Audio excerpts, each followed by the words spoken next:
Hello, अस्सलाम वालेकुम। कैसे हैं आप सब लोग? उम्मीद करती हूँ आप सब लोग खैरियत से होंगे और अल्हम्दुलिल्लाह मैं भी बिल्कुल ठीक-ठाक हूँ। और यहाँ हो गई है सुबह और बच्चों का बन रहा है नाश्ता और लंच की तैयारी हो रही है। इस वक़्त मैंने उनको लंच के लिए बना के दिया है फ़िश के सैंडविचेस। फ़िश के सैंडविचेस बच्चों को दोनों को पसंद है। अदरवाइज़ ऐसी बहुत मुश्किल होता है कि दोनों बड़े जो हैं वो एक ही पेज पे आ जाएँ। क्योंकि बेटी को जो पसंद होता है अमूमन वो बेटे को पसंद नहीं आ रहा होता है और जो बेटे को पसंद होता है वो बेटी को पसंद नहीं आ रहा होता है। तो बड़ा मसला होता है मेरे लिए सोचना और बनाना कि ऐसी क्या चीज़ बनाऊँ जो दोनों को पसंद आ जाए और दोनों खुशी-खुशी ले जाएँ और स्कूल में खा लें। तो यहाँ जो है अब मैं उनके नाश्ते की तैयारी कर रही हूँ क्योंकि अब टाइम इतना ज़्यादा है नहीं, उठने में उन्होंने बहुत देर लगा दी है और रात को असल में हम थोड़ा लेट सोए थे तो आँख भी नहीं खुल रही थी। तो अभी मैंने जो है बच्चों को स्लाइस जो है वो सेक के दिए हैं और इसके ऊपर जो है वो मक्खन लगा के दे दूँगी। तो ये है कि दूध के साथ ले लेंगे और इसमें ये आसानी होती है अगर इस तरह का नाश्ता होना कि अगर बच्चों को देर भी हो रही होती है तो चलो गाड़ी में लेके बैठ जाते हैं और रास्ते में खा लेते हैं। तो यहाँ बच्चों का हो रहा है नाश्ता तैयार। अब जब बड़े बच्चे चले जाएँगे तो उसके बाद फिर मैं अपने हस्बैंड का नाश्ता बनाती हूँ और सबसे आखिर में अहमद का, क्योंकि अहमद जो है वो सबसे लेट जाता है। तो बच्चों का हो गया था नाश्ता तैयार और इधर बच्चे जो हैं वो दूध पी के और बस अपने स्लाइस जो है वो गाड़ी में लेके बैठ गए थे। इधर मैंने अब अपने हस्बैंड का नाश्ता बनाना शुरू किया है क्योंकि वो बच्चों को छोड़ने गए हैं। स्कूल तो वैसे करीब ही हैं तो वो जल्दी से आ जाते हैं।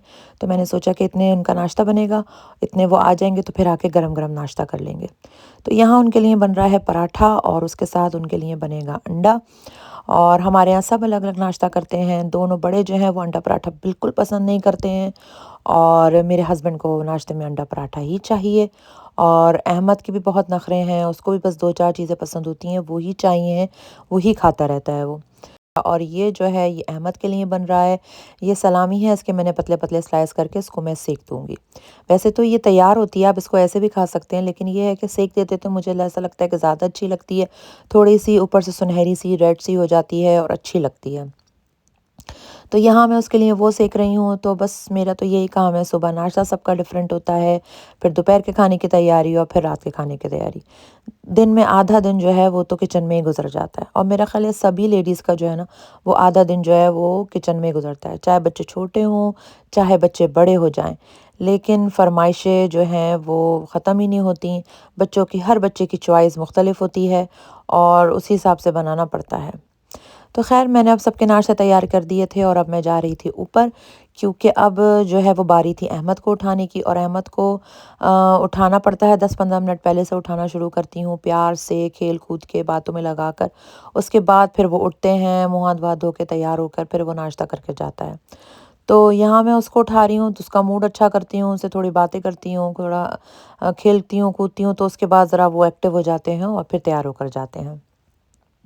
यहाँ अहमद जा रहे हैं स्कूल और बज़ाहिर तो इस वक्त मौसम अच्छा हो रहा है और लेकिन आगे देखते हैं कि कैसा मौसम होता है।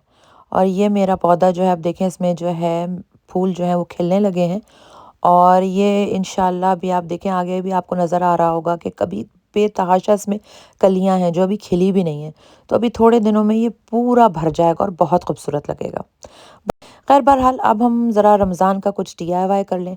यहाँ मैं बनाने लगी हूँ टेबल रनर। मैं उसके लिए स्टिकर बना रही हूँ, कस्टमाइज़ कर रही हूँ उसको। तो उससे बहुत प्यारा लगेगा, आगे चल के आप देखेंगे। पहले स्टिकर लगेगा और उसके बाद उसकी सिलाई होगी। तो यहाँ ये स्टिकर जो है वो कट रहा है और उसके बाद जो है मैं उसको रनर के ऊपर इस तरीके से लगाऊंगी।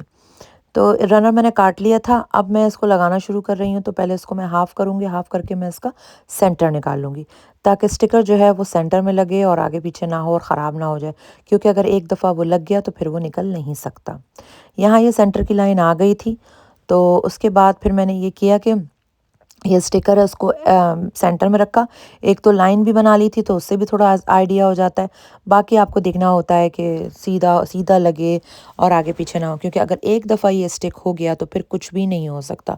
इसलिए बहुत एहतियात से और केयर से और सब मेजर करके लगाना पड़ता है ताकि कोई गड़बड़ ना हो जाए। अब ये यहाँ मैंने स्टिकर लगा दिया और इसको लगाने का तरीका ये है कि इसके ऊपर आप कोई कपड़ा रख लें और सफ़ेद ही रखें तो बेहतर है, इसलिए कि हो सकता है कि जब हम इस पे हीट दें तो ऊपर वाले कपड़ा अगर रंगीन होगा तो उसका कलर जो है वो नीचे आ सकता है। इसको इस्त्री से लगाना है और बहुत जल्दी लग जाता है, वैसे ज़्यादा टाइम नहीं लगता और इंतहाई खूबसूरत लगता है। ये देखें, अब मैं इसको इस्त्री से कर रही हूँ और अब मैं जब इसको यहाँ हटाऊँगी तो देखें कितना प्यारा लग रहा है गोल्डन। मुझे इतना प्यारा लगा कि बस मैं क्या ही बताऊँ। इसके बाद जो है वो मैं ग्रीन कलर की अब शीट लूँगी और उससे अब मैं इंग्लिश में नीचे रमज़ान करीम लिखूँगी। तो ये देखें, ये भी मैंने काट लिया था और इसको भी इसके नीचे, क्योंकि ऊपर तो अरबिक में हो गया तो अब मैं नीचे इंग्लिश में लिखूँगी और 2 कलर हो जाएँगे तो वो लग भी बहुत प्यारा रहा है। तो फिर मैंने जो है वो ग्रीन कलर का रमज़ान मुबारक काटा और अब मैं उसको लगाऊँगी। तो देखिए ये कितना खूबसूरत लग रहा है, इतना प्यारा लग रहा था। और उसके बाद जो है फिर मैंने इसको दोनों जो सीधी साइड्स थी उनको उल्टा रख कर और सिलाई मार दी। जब वो सिलाई हो गई तो कॉर्नर से थोड़ा सा हिस्सा मैंने खुला छोड़ दिया, फिर उसको सीधा किया और उसके बाद फिर मैं सीधा करने के बाद फिर इस पर दोबारा सिलाई चला रही हूँ। ये देखें, पहले मैंने बिल्कुल किनारे से सिलाई चलाई, मैं इस पर डबल सिलाई चलाऊँगी ताकि इस पे जो है वो फिनिशिंग आ जाए और बहुत प्यारा लगे। तो ये मैंने सिंगल सिलाई चला दी थी और अब मैं जो हूँ वो इसके ऊपर डबल सिलाई चलाऊँगी। डबल सिलाई चलाने का सबसे बेहतरीन तरीका ये है कि जब आपकी मशीन आती है तो उसके साथ ये एक टूल आता है। इसको यहाँ आप पीछे से डाल देते हैं, ये यहाँ से एक स्टिक टाइप की होती है और जितना चौड़ा आपको सीना है उस हिसाब से उसको आप सेट कर दें। तो उसके बाद फिर आप आराम से सिएं, बिल्कुल स्ट्रेट लाइन आती है और कोई टेंशन नहीं होती और बहुत फिनिशिंग और बहुत खूबसूरती से आता है। मैं आपको यहाँ पर चलाकर भी दिखाती हूँ। ये देखें, ये मैंने जब किया तो देखें कितनी स्ट्रेट और बिल्कुल बराबर से आई। ये देखें, यहाँ मेरा एप्रन तैयार हो गया था और बहुत प्यारा लग रहा था और पूरा तैयार होने के बाद मुझे इतनी खुशी हुई कि मेरी मेहनत जो है वो वसूल हो गई, क्योंकि उसमें काफ़ी टाइम लगा था और सिलने के बाद बहुत प्यारा लग रहा था।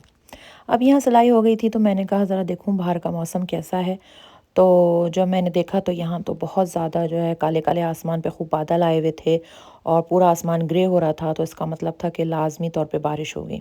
और पता नहीं क्या होता है कि जब बच्चों को स्कूल लेने जाओ तो लाजमी बारिश हो जाती है और आप भीगते भीगते जाओ और भीगते भीगते आओ। बहरहाल यहाँ हमने टेबल रनर सी लिया था और अब मैं कुरान का कवर यानी कि जुज़दान सीऊँगी। मैंने सोचा जब आज सिलाई का काम हो रहा है तो सारा ही सिलाई का काम हो जाना चाहिए। इसके लिए मैंने ब्लैक वेलवेट का कपड़ा लिया था और मुझे वेलवेट के कवर बहुत प्यारे लगते हैं।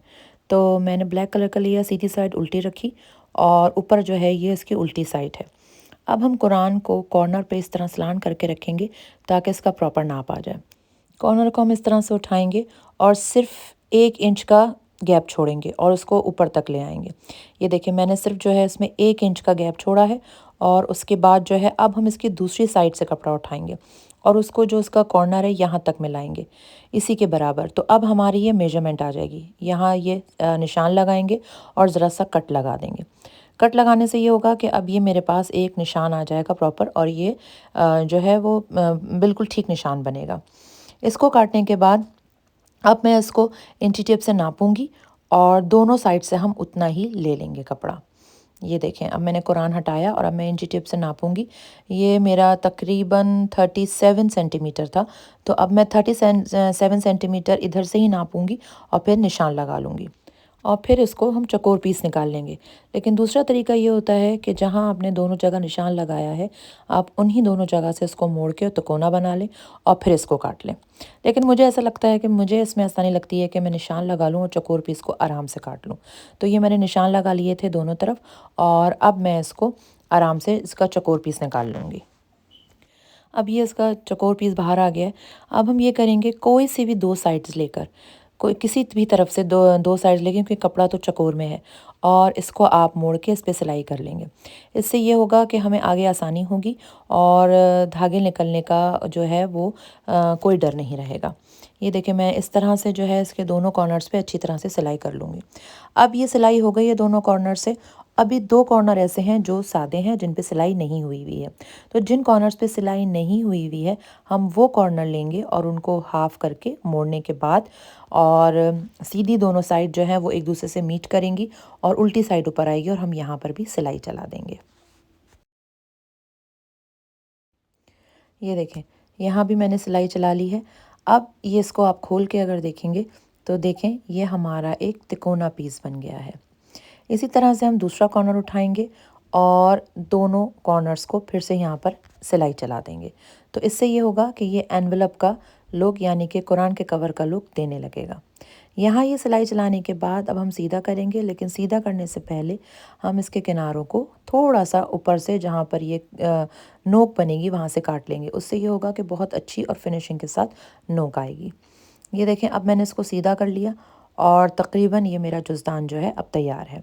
अब इसकी बारी है डोरी बनने की। डोरी के लिए तकरीबन मैंने 4 इंच का जो है 4 इंच चौड़ा टुकड़ा लिया है, और लंबाई आप पे डिपेंड करती है, आपको डोरी जितनी भी लंबी या छोटी बनानी है आप उस हिसाब से बना लें। और उसके दोनों कॉर्नर्स को अंदर मोड़ के और फिर दोबारा मोड़ के इस पे सिलाई चलाकर और इसकी डोरी बना लें। ये देखें, यहाँ मैंने ये दोनों कॉर्नर्स मिलाए और मैंने इसके ऊपर सिलाई चला ली।